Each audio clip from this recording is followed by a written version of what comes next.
సింహగిరిపై వెలసిన స్వామి వరాహ నరసింహుడు.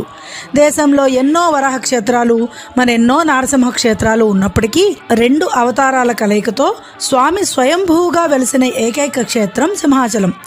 ఏడాది పొడవునా శ్రీగంధపు మైపూతలో ఉన్న స్వామి ఒక్క వైశాఖ శుద్ధ తదేనాడు మాత్రమే నిజరూపంలోకి వస్తారు. స్వామిపై ఉన్న చందన విసర్జన ఎలా జరుగుతుందో ఇప్పుడు తెలుసుకుందాం. స్వామివారిపై చందనం తొలగించడం ఒక ప్రత్యేక పద్ధతిలో నిర్వహిస్తారు. తదేకు 2 రోజుల ముందు నుండి రాత్రులు స్వామివారిపై ఉన్న చందనం మెత్తబడడం కోసం పవిత్ర జలాలతో శీతలాభిషేకం చేస్తారు.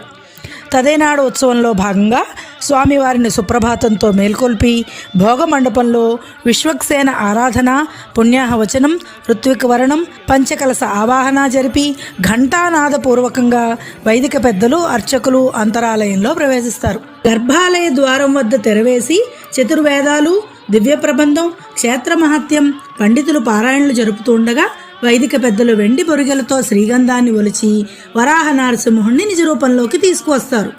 వరాహ వదనంతో మానవ శరీరంతో ఉన్న స్వామివారికి తిరుమంజనం చేసి శిరస్సు, హృదయం పైన సుగంధభరిత పచ్చిగంధం ముద్దలను ఉంచుతారు. అనంతరం ఆరాధన జరిపి శీతలం, ఫలములు, వడపప్పు నివేదన చేసి మంగళాశాసనం చేస్తారు. దేవాలయంలో సనాతనంగా వస్తున్న ఆచారం ప్రకారం వ్యవస్థాపక ధర్మకర్తల కుటుంబ సభ్యులు పట్టు వస్త్రాలు సమర్పించగా అధికారులు వీరికి తొలి దర్శన భాగ్యం కల్పించడంతో చందనయాత్ర ప్రారంభమవుతుంది. ఓం నమో నారసింహాయ.